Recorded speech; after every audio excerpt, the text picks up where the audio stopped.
నమస్కారం. వంటల సందడి కార్యక్రమానికి సకులందరికీ స్వాగతం. సకులు, ప్రతిరోజు సరికొత్త వంటలతో మిమ్మల్ని ఎంతగానో అలరిస్తున్న వంటల సందడి ఈ రోజు కూడా మరో సరికొత్త వంటకంతో మీ ముందుకు వచ్చేసిందండి. మరి ఆ వంటను మనకు పరిచయం చేయడానికి మనతో ఉన్నారు పద్మజారాణి గారు. మరి పద్మజారాణి గారు ఏ వంటను మనకు పరిచయం చేయబోతున్నారో తెలుసుకుందాం. అలాగే పద్మజారాణి గారిని పరిచయం చేసుకుందాం. నమస్కారం పద్మజారాణి గారు.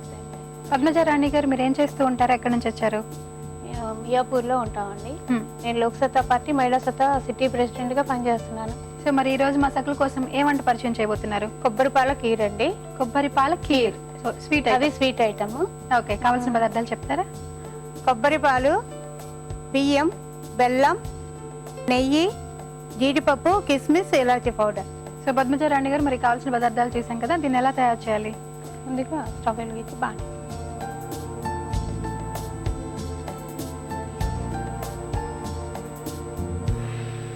కొబ్బరి పాలు పోయి. ఓకే, కొబ్బరి పాలు అంటే మామూలు కొబ్బరి కొట్టేసి చిన్న చిన్న ముక్కలు చేసుకుని గ్రైండర్ లో కొబ్బరి నీళ్ళు కొంచెం పాలల్లో తీసుకోవాలండి. ఎక్కువ వాటర్ పోయకూడదు. వాటర్ పోయకోకుండా వీటిని చేసుకోవాలి. వాటర్ పోస్తే మళ్ళీ అది పలచబడిపోతుంది, పలచగా అయిపోయి బాగుండదు అనమాట. పచ్చి కొబ్బరి కదా? పచ్చి కొబ్బరేనండి. మూత పెట్టి.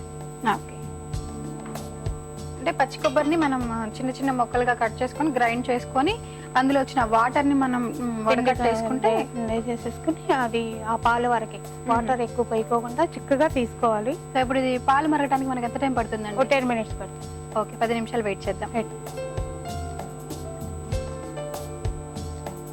ఇప్పుడు నానబెట్టిన బియ్యం ఇందులో వేసుకోవాలండి. మనకి 10 నిమిషాలు అయ్యేసరికి కొంచెం పొంగు వచ్చింది కదా, అలా వచ్చేంత వరకు ఉంచుకొని నానబెట్టి పాలకు మళ్ళీ పొంగవండి పైకి మరుగుతాయి. గాని దీనిలో నానబెట్టిన కప్పు బియ్యాన్ని దీనిలో వేసుకుని. అంటే ఎన్ని కొబ్బరి పాలకి ఎంత బియ్యం తీసుకున్నారు? 4 కాయలకి కప్పు బియ్యం. పాలల్లో బియ్యం ఉడుకుతున్నప్పుడు పక్కన బాండి పెట్టి జీడిపప్పును కిస్మిస్ వేయించుకుని పక్కన పెట్టి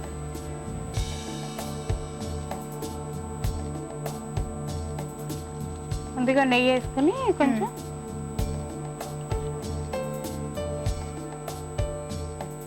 అన్నం కూడా కొంచెం దీంట్లో మధ్య మధ్యలో తిప్పుతూ ఉండాలండి. అవునండి, అంటుకోకుండా ఉంటది. ఇవి రాగి బాండీలు వీటికన్నా కూడా ఇత్తడి గిన్నెల్లో చేసుకుంటే బాగుంటది అనమాట. సో అక్కడ నెయ్యి వేడొచ్చిందండి, ఫ్రై చేసుకున్నాం. జీడిపప్పు, కిస్మిస్. ఓకే, మామూలుగా రైస్ వండేటప్పుడు మనం మూత పెట్టేస్తాం, ఇంకా దీనికి అలా మూత పెట్టేస్తే అసలు మూత పెట్టవసరం లేదండి. పాలు కాగేటప్పుడే కొంచెం మూత పెడితే బాగా మరుగుతాయి, పొంగే లక్షణం లేదు దీనికి. ఇలా ఉడుకుతున్నప్పుడు ఇంకా కొంచెం పాలు పోసుకుందాం. ఓకే, సో అంటే పాల క్వాంటిటీ మనం చూసుకుంటూ మధ్యలో యాడ్ చేసుకుంటూ ఉండాలి.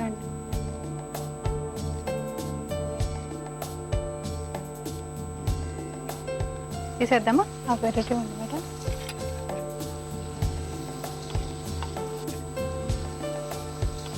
బాగా వేడెక్కినాక నెయ్యి వేసుకోవాలి.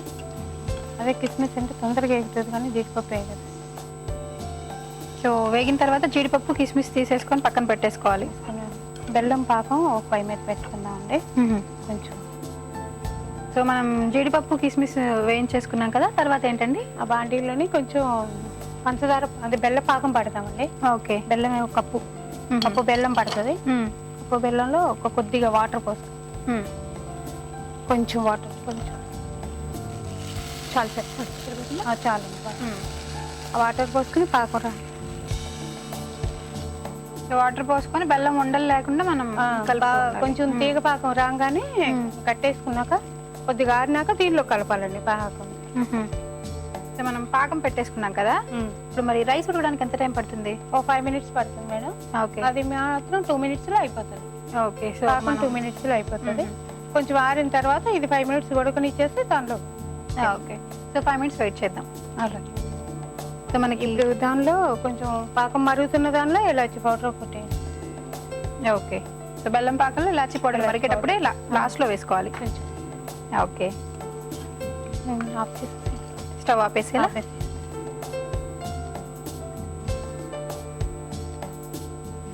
సో అన్నం కూడా ఉడికింది కదండి, రైస్ అయిందండి. ఓకే. ఇప్పుడు ఏం చేయాలి? ఇది కూడా ఆఫ్ చేసేసుకుని ఒక 1 minute అయిన తర్వాత దానిలో పోసేద్దాం. ఓకే, సో ఆపేసేయాలా? ఓకే, సో మనకి బెల్లం పాకం కూడా చల్లబడిపోయింది కదా, ఇప్పుడు దీనిలో బెల్లం పాకం కలిపేసేస్తారా?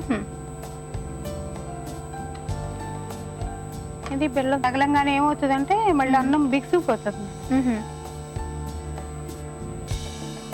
దీన్ని సర్వీస్ పాలి. ఓకే, సో మనకి ఇంకా రెడీ అయిపోయినట్లే. రెడీ. ఓకే,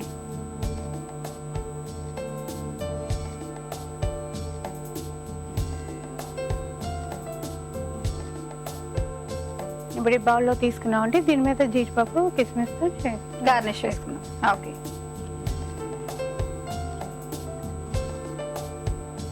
నెయ్యి మొత్తం కంప్లీట్ అయిన తర్వాత నెయ్యి పైన కొంచెం యాడ్ చేసినా బాగానే ఉంటుంది మేడం. ఇట్లా వేసుకుని తింటే ఇంకా బాగుంటుంది. కొబ్బరి పాల కీర్ రెడీ మేడం. టేస్ట్ చూసి ఎలా ఉందో చెప్పండి. ఓకే, సో కొబ్బరి పాల కీర్ రెడీ అయిపోయిందండి. చూడటానికి చాలా బాగుంది. సో మరి దీని టేస్ట్ ఎలా ఉందో చూడబోయే ముందు దీనికి కావాల్సిన పదార్థాలు తయారు చేసే విధానం మరొకసారి చూద్దాం. కొబ్బరి పాల కీర్ తయారు చేయడానికి కావాల్సిన పదార్థాలు: కొబ్బరి పాలు, బియ్యం, బెల్లం, ఇలాచీ పొడి, జీడిపప్పు, కిస్మిస్, నెయ్యి. కొబ్బరి పాల కీర్ తయారు చేసే విధానం: ముందుగా స్టవ్ వెలిగించి బాండీ పెట్టి బాండీలో కొబ్బరి పాలు వేసి 10 నిమిషాలు మరగనివ్వాలి. మరగనించిన తర్వాత ఆ పాలలో బియ్యం వేసి ఉడికించాలి. బియ్యం ఉడికేలోగా మరో స్టవ్ వెలిగించి బాండీ పెట్టి నెయ్యి వేసి జీడిపప్పు, కిస్మిస్ వేయించుకొని పక్కన పెట్టుకోవాలి.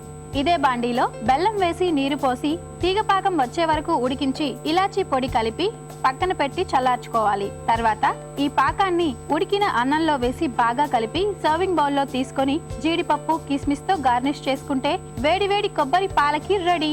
కొబ్బరి పాలకీర్ తయారు చేసే విధానం, కావాల్సిన పదార్థాలు చూసాం కదా, మరి దీని టేస్ట్ ఎలా ఉందో ఇప్పుడు చూద్దాం.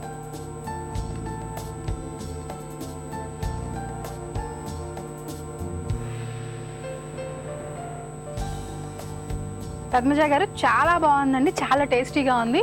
సో దీంట్లో నెయ్యి కూడా యాడ్ చేశారు కాబట్టి ఆ ఫ్లేవర్ వల్ల ఇంకా టేస్ట్ వచ్చింది. సో మరి ఈ రోజు మా సకుల కోసం ఒక స్వీట్ ఐటమ్, ఇంత మంచి స్వీట్ ఐటమ్ ని పరిచయం చేసినందుకు థ్యాంక్ యూ సో మచ్ అండి.